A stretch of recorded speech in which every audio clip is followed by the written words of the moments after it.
Follow the drinking gourd, follow the drinking gourd. The old man's waiting to carry you to freedom.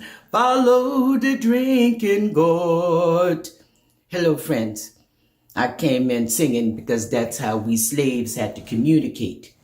We couldn't come right out and let the masters and let the overseers know what was on our mind.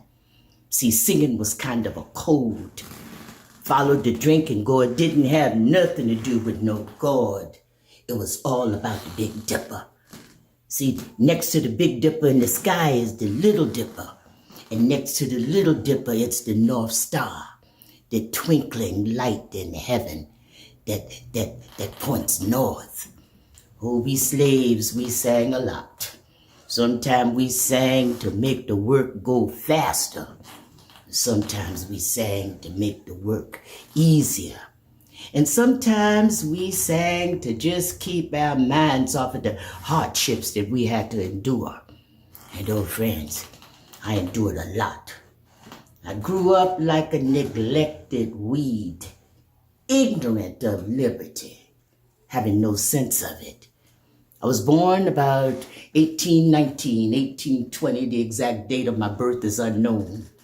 I had 10 brothers and sisters. I was named Harriet after my mother. But the folks on the plantation, they called us by our nicknames. See, they called my daddy, they called him Old Ben. And then my mama, they called her Old Rit. And they called me Manty, short for Harriet Araminta. We was all slaves on the Edward Brothers plantation on the eastern shore in Maryland. Oh, friends, my Master Brothers, he was one of the evilest, meanest slave masters on the eastern shore. When I was just a little thing, he forced me to pinch cotton all day long. Oh, friends, my Master Brothers, he was a man that loved money. And when I was just 5 years old, he rented me out to another slave master who was about as mean as he was. His name was Master Cook. And at the Cook's, I had to eat and sleep with the family dog. And just like a dog, I was forced to fetch animals from traps and bring the animals back to Master Cook. Oh, friends, them traps, they were set at the edge of a icy riverbank. And Master Cook, he forced me to wade out into the water and wait till the traps caught an animal. Then I bring the animal back to him. Oh, that water was so cold. It sank deep into my bones, causing me to have terrible cough, measles, bronchitis. I got so sick that Master Cook had to send me back to the Brothers plantation where my mama, Old Rit, comforted me. Master Brothers, oh friends, a man with little sympathy. As soon as the cough cleared up just a little bit, he rinsed me out again. This time to a woman called Miss Susan. And Miss Susan, she needed a caregiver for her baby and a housekeeper. Oh, I know what you say. That sure do beat fetching animals from traps. But friends, I ain't know nothing about no housework. I always worked out in the fields. And a baby needs constant attention. I was just a child myself. One week, Miss Susan, she had a house guest. So she tells me, go into the parlor and you dust the furniture and sweep up all the ashes. And friends, Miss Susan, she always carried with her a bunch of switches. She says, just in case you needs correcting. Well, I goes into the parlor and I dust the furniture. And friends, I dust it good. And then I sweeps up all the ashes. And I sweeps up everyone. And then Miss Susan, she comes in and she takes her hand and she rubs it across the furniture. She found the ash and she started whooping me. And I was yelling out, Miss Susan, please don't beat me. Don't beat me. And I'm yelling and she's beating me and she beat me. Then the house guest, she comes in and she tell Miss Susan to stop whipping me. And tell Miss Susan that she want to talk to me. Miss Susan, she leaves, friends, and she is mad as a bloodhound. Then the friend goes, tell me, girl, tell me how you do your work. And I told her, Mrs., first I goes into this parlor here and I does the furniture and I does it good. And then I sweeps up all the ashes and I sweeps up everyone. Then she goes, oh no, girl, you're doing it all wrong. Here is what you do. Now first, you go into the parlor and you sweep up all the ashes. Then you go someplace else in the house and you let the dust settle. Then you go back and dust the furniture. Oh, friends, if I could have had that information just a little sooner, I could have escaped that terrible whooping. One night the baby gets sick and then Miss Susan, she lays down in the bed, with the switches right beside her. And she tells me to rock that baby and I better not let that baby whimper. Friends, I was just a child myself. I couldn't stay awake all night long. Every time that baby make a sound, Miss Susan, she beats me and she beats me. I got scars on my body to this day when Mrs. beat me with them switches. One morning at breakfast, I couldn't keep my eyes or my thoughts off of a bowl of sugar. Oh, friends, I had never tasted sugar in my life. Well, when I thought Mrs. wasn't looking, I reaches into the bowl and I gets a cube of sugar and I put it on my tongue. Oh, just for a second, that sweet taste eased some of the hardships that I had to endure. Oh, but friends, that sweetness only lasted for a snap because Mrs., she turns around and she catch me stealing the sugar cube and she reaches for them switches. Oh, friends, I had enough of them switches and I took out running. I ran out the door. I ran past trees. I ran past farms and I finally outran the Mrs. and her switches. And I took refuge in an old pig pen with a sow and her little piglets. But friends, even the pig pen was not safe. I had to fight off that old sow for every little bit of food scrap. I guess I stayed in the pig pen about 5-6 days. And then I was so hungry and with no place else to go. I went back to Miss Susan, who beats me again and again. And then she sends me back to the Brodus plantation. Well, once again, my mother, Harriet, she nursed my wounds and comforted me. But friends, I want to tell you, although it was brief, that time running away from the mistress and her switches, I had my first taste of freedom. And that taste was sweeter than 100 cubes of sugar. And I craved it more than anything.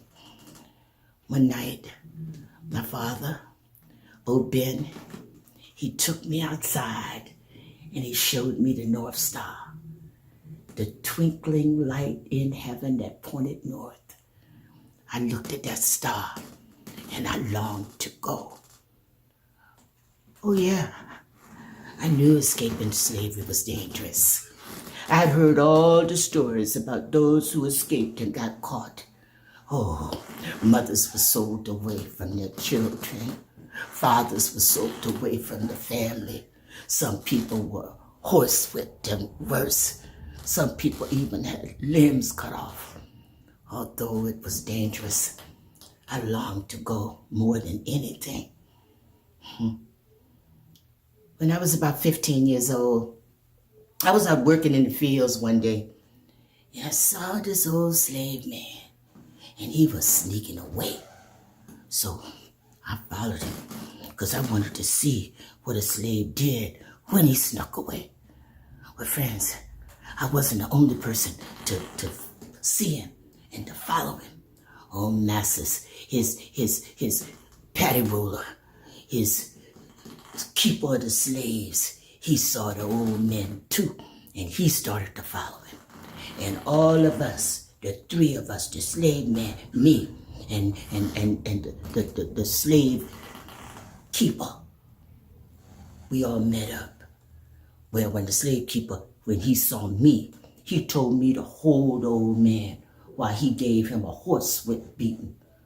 But the last thing I thought about was holding a slave while he get whooped. And I told the overseer so. He got so upset, so mad at me, that he picked up a weight off of the counter and he hurled it at the slave man. While I was in the way, trying to help the slave man to get away. And instead of the heavy weight hitting the slave man, it hit me in the head. Oh, friends, I bled and I bled. I thought I was going to die. My parents thought it was going to die. It wasn't until the cherry blossoms blossomed in the spring that I was even able to walk by myself. It left a terrible dent in my forehead. It gave me real bad headaches that I had all of my life. It was just a constant reminder of what a slave did when they wanted to get away. It left me with something else too, that the old folks, they call sleeping fits. Any reason, any time, I would just fall asleep. And it wouldn't be nothing that nobody could do until the sleeping fit wore off. And friends, while I was sleeping in this coma-like thing, I would be having dreams, or maybe it was visions, and I saw saints, and they were pulling me up, and they were pulling me up into the heaven. And I knew that God had something special for me to do. A couple of times, people came by, they was trying to sell me, Master Brothers was. But then the people who was trying to buy slaves, they would see me, and they said I was damaged property, and they left me there on the plantation. 1849, bad news came to the slaves on the Brothers plantation.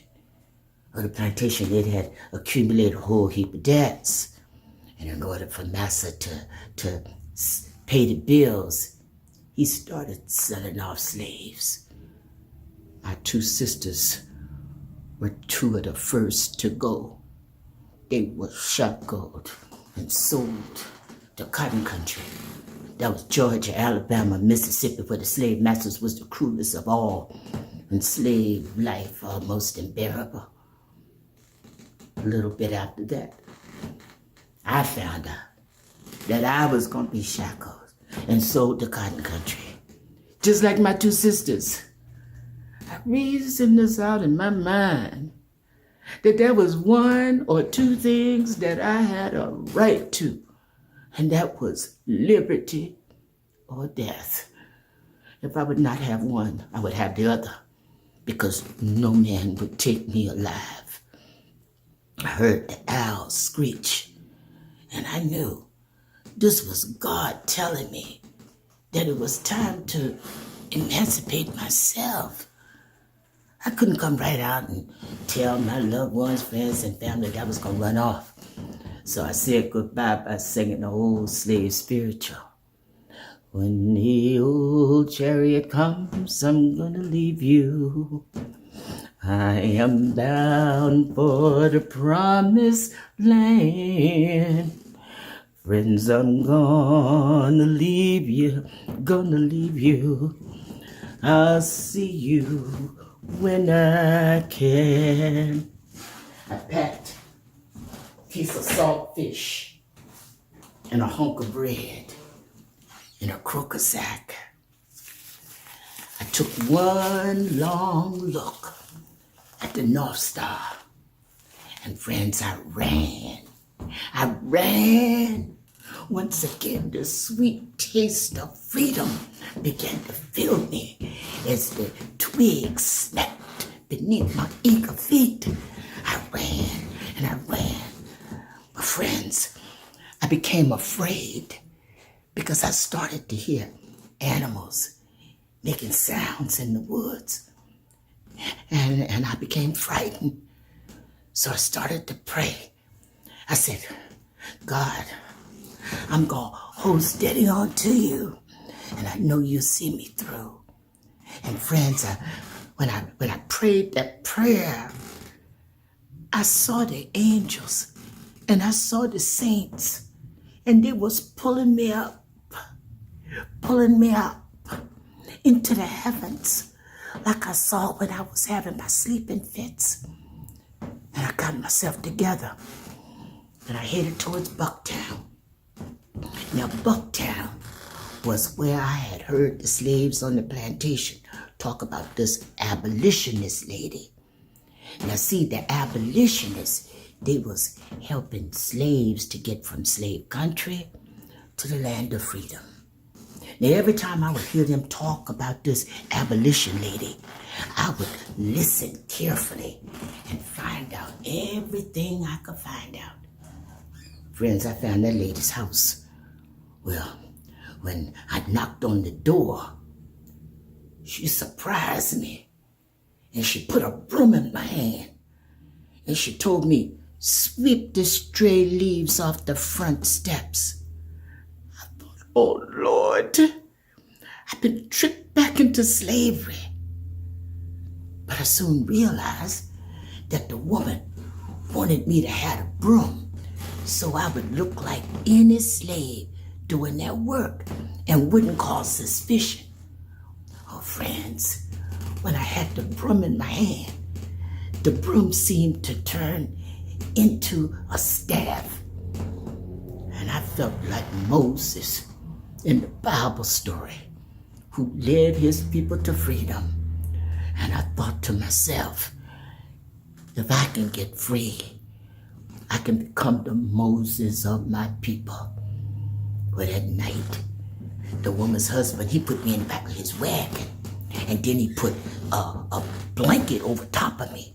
And then he piled flour sacks on top of the blanket. And with the North Star up ahead, he rode me towards freedom. It was my first ride on the Underground Railroad.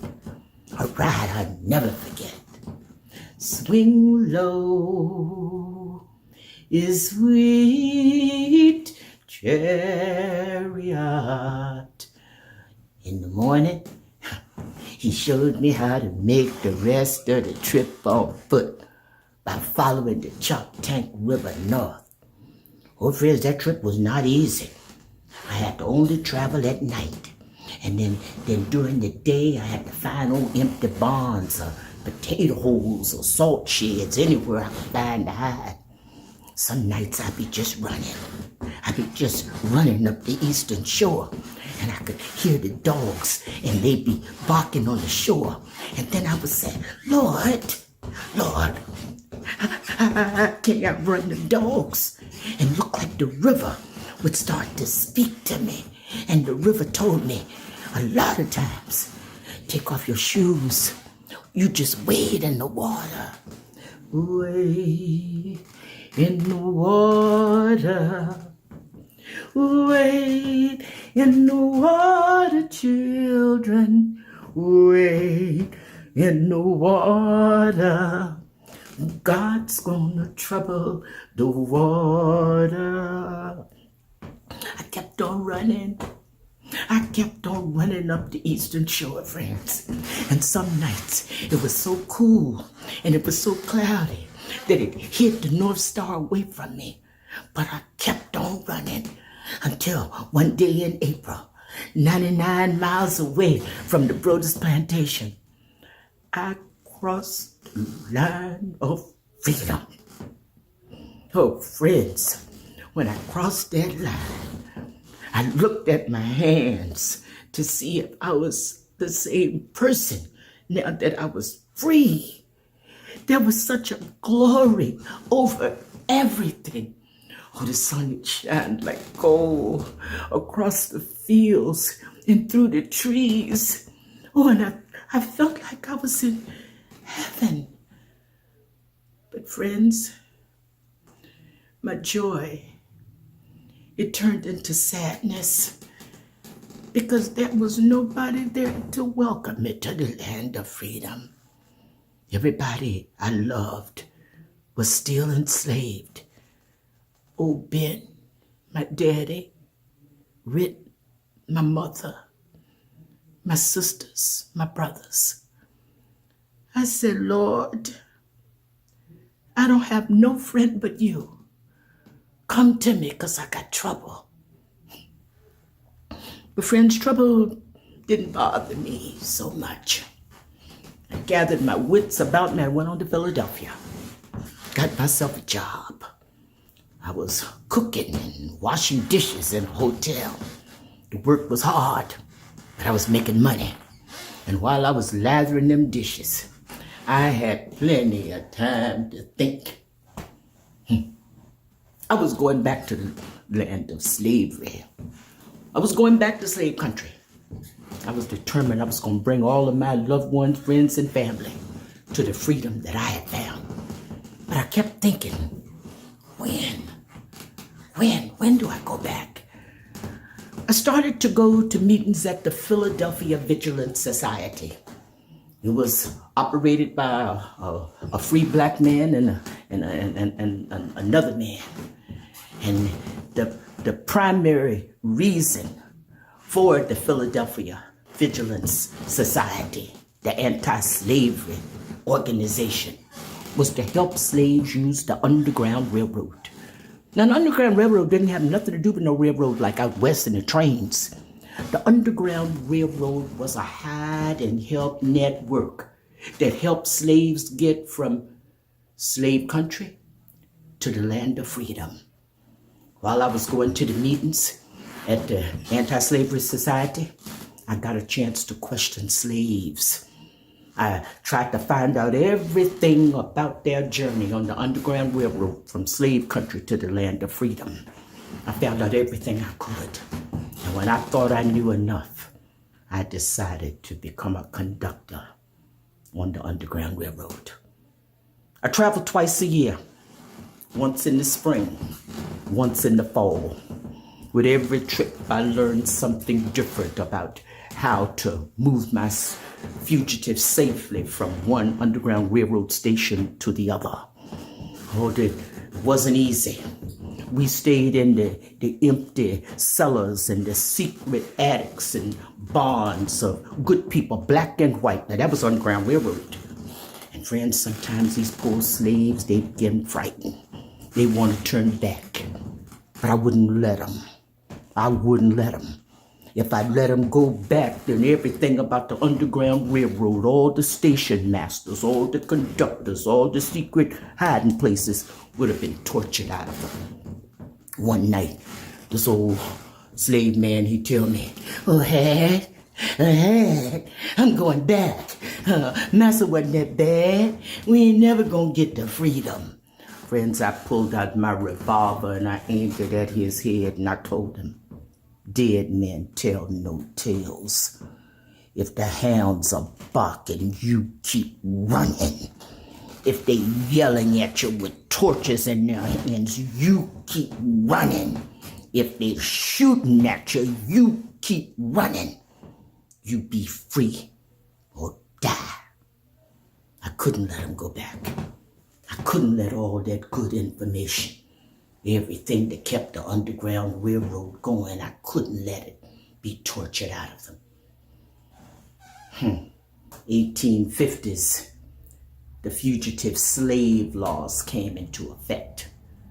Now that's when a slave master or a paddy roller could catch a slave in a free state or catch a free slave and take them back to slave country where they would be slaves for the rest of their life. I didn't trust Uncle Sam with my people any longer. I took my fugitives on the Underground Railroad all the way to Canada. I began to get quite a reputation among slaves and slave masters. The slaves, they called me Moses, because like the Moses in the Bible, I was taking slaves from the land of slavery to the land of freedom. The slave masters, they called me trouble. And they put signs like this on trees, offering big rewards for the woman called Moses. Now, I had a price on my head, but that was all right. For me, a life without service to others was a life half lived. The governor of Massachusetts thought I could best serve the anti-slavery movement by sending me down south when the Confederates fired on Fort Sumter in the Charleston Harbor. I went down to help the contraband. Now see, the contraband, they were slaves that was running away from the plantations to the Union Army camps for safety. I helped them poor soldiers. They was in bad need of a cook and a nurse. The Union soldiers, they was dying of smallpox and dysentery. I made herbs. My mama had showed me how to make herbs and medicines from the plants that was growing around. See, the terrain in South Carolina was very, very similar to that on the eastern shore where I was from. So I made medicine and I helped many of them soldiers. And I never got sick, which told me that God was all over me and he was blessing me for what I was doing. And this was the job I was made for. I was the first woman to lead an armed assault in the Civil War. When Colonel James Montgomery said he was going to assault the plantations along the Combahee River, I went with him. I led 3 Union steamboats through waters that had mines in them that the Confederates had put in. I led them 3 steamboats safely to shore. And when they got on shore, they burned them plantations and they got all kinds of supplies and food for the Union Army. And then we rang the whistles. Friends, when we rang the whistles, the slaves knew that they were free. And you ain't never seen such a sight. Slaves come running from all directions. Babies hanging on to their mama's skirts. Some women came out of the cabins with steel steaming pots of rice. People had pigs slung over their shoulder. One man, he had 2 pigs slung over his shoulder, a black pig and a white pig.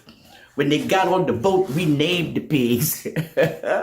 We named the white pig, we named him Beauregard. And then the black pig, we named him Jeff Davis. The Confederate gunboats, they came.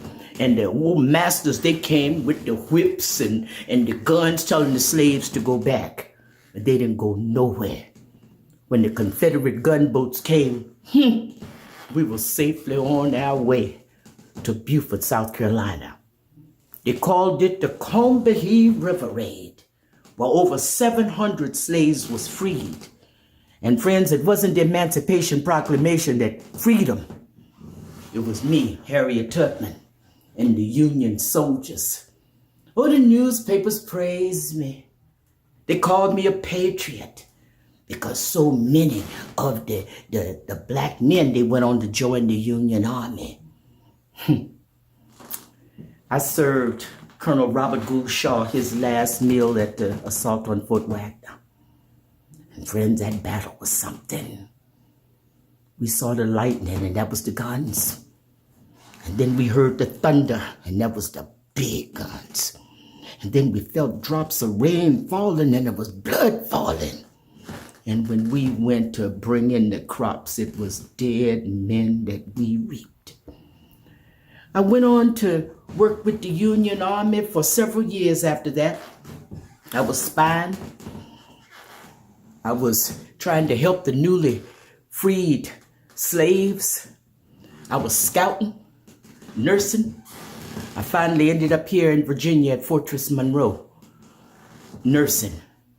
Friends, I went back to the Surgeon General twice in Washington City and told him how the poor black soldiers was dying at 2.5 times the rate as the white soldiers. Surgeon General, he said that he was going to make me the head nurse and matron. But that never happened. Feeling that I couldn't make any positive change, I gave up, decided to come on home to Albany, take care of my old parents, try to open up a school for the children, and a old folks home for the old people. On the train, I thought to myself, emancipation.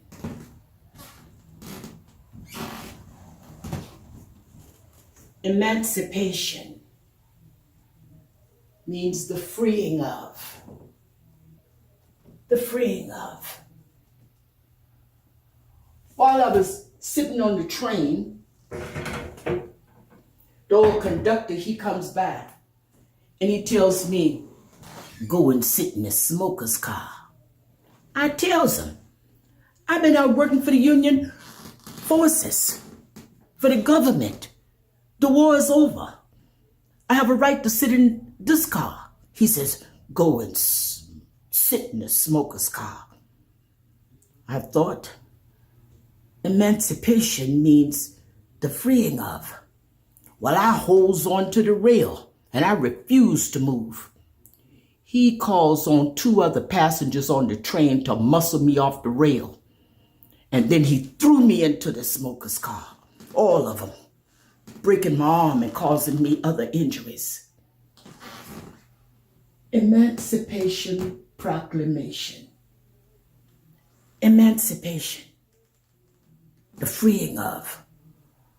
While I was holding on to the rail, the other passengers on the train started to tell the conductor, throw her off the train. They started cursing me and calling me all kinds of names.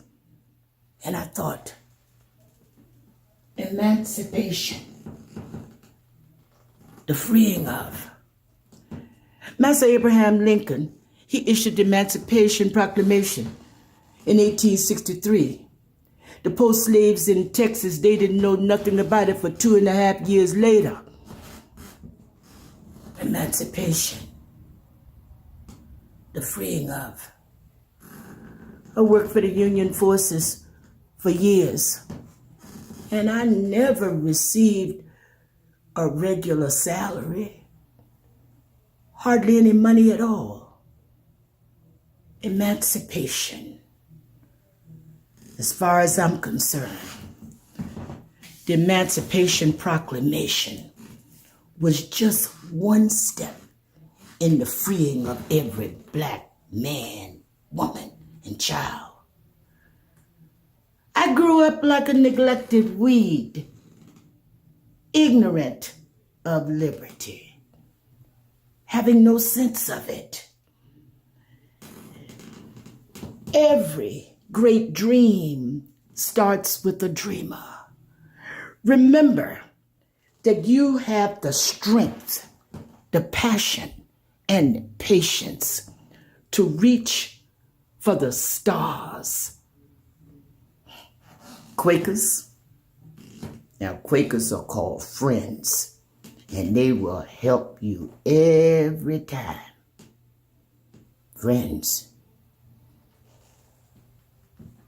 Never wound a snake. Kill it. Never wound a snake. Kill it. Of all my jobs as a cook, a field hand, a nurse, a scout, and a spy, I am most proud of being a conductor on the Underground Railroad. And I can say what most conductors can't say. I never ran my train off the track, and I ain't never lose a passenger. Step on a 10. The story ends.